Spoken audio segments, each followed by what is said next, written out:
ఏంటక్క డైరెక్ట్ కళాయి పెట్టేసి చూపించేస్తున్నావు, ఏం చేస్తున్నావు ఇంతకీ అంటారా? ఈరోజు 2 కూరలు కలిపి ఒక కూరలో ఎలా చేయాలో చూపిస్తున్నాను, చూసేయండి.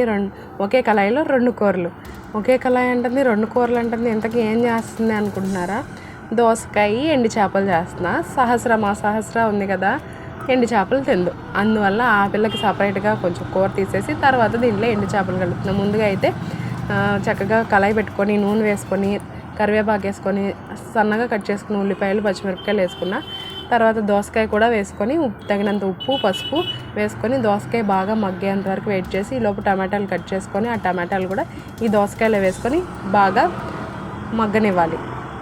అసలు ఆ ఉప్పు చేప వేపుతుంటేనే మమ్మీ ఏంటి వాసన, ఇల్లంతా ఏంటి స్మెల్ అని అడిగింది సహస్ర. ఇంకా ఉప్పు చేప వేసాను కూరలో అంటే తనకు సపరేట్గా తీసానంటే కూడా నమ్మదు.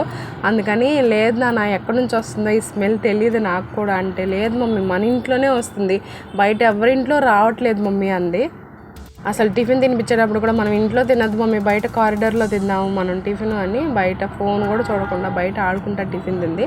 చూసారు కదా, టమాటా కూడా మగ్గిపోయిన తర్వాత కారం వేసి కొద్దిగా ఆ కారం పచ్చివాసన పోయేదాకా ఉంచి కొంచెం నీళ్ళు పోసుకొని ఉడకనిచ్చాను. ఉడికిన తర్వాత కొద్ది కూర సపరేట్గా సహస్రాకి లంచ్ బాక్స్లోకి సపరేట్గా తీసేసిన తర్వాత ఉప్పు చేప నీట్గా కడుక్కొని 2-3 సార్లు చక్కగా ఇసుక లేకుండా బాగా నీట్గా కడుక్కుంటే ఆ స్మెల్ అనేది కూడా కొద్దిగా తక్కువ పోయిద్దని చెప్పను, తక్కువ పోయిద్ది. చక్కగా ఎర్రగా నూనెలో చూస్తున్నారు కదా బ్రౌన్ కలర్ వచ్చేదాకా వేపుకొని ఈ మిగిలిన కూరలో ఈ ఎండు చేపలు కూడా వేసేసి కొద్దిగా ఒక 10 నిమిషాలు అటు ఇటుగా ఉడికించుకుంటే కొద్దిగా సాఫ్ట్ అవుతాయి. ఆ సాఫ్ట్ అయిన తర్వాత స్టవ్ ఆఫ్ చేసేయడమే.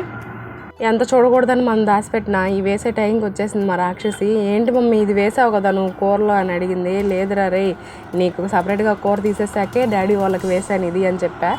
తర్వాత తన లంచ్ బాక్స్లో అన్నము కూర పెట్టేశాను. స్నాక్ కిందేమో మ్యాంగో అంటే చాలా ఇష్టం మా సహస్రాకి. ఈరోజు మ్యాంగో కావాలి నాకు స్నాక్స్ బాక్స్లోకి అంది. సరే మ్యాంగో అయితే కట్ చేసి స్నాక్స్ బాక్స్లో పెట్టేశాను.